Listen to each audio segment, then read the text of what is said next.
వంగవీటి రంగా గారి కుమారుడు వంగవీటి రాధాకృష్ణ గారు.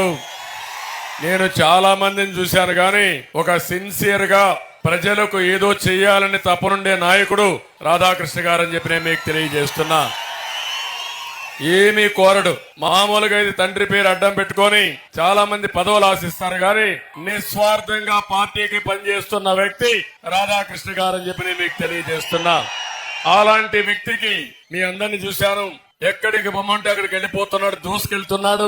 ఒకటే ఆలోచిస్తున్నాడు, తండ్రి ఆశయాలు నెరవేర్చాలి, ఈ రాష్ట్రానికి న్యాయం జరగాలి, తను నమ్ముకున్న ప్రజలకు అన్యాయం జరగకుండా ఉండడానికి నిరంతరం పనిచేస్తున్న శ్రామికుడు రాధాకృష్ణ గారు అని చెప్పి మీకు తెలియజేస్తున్నా.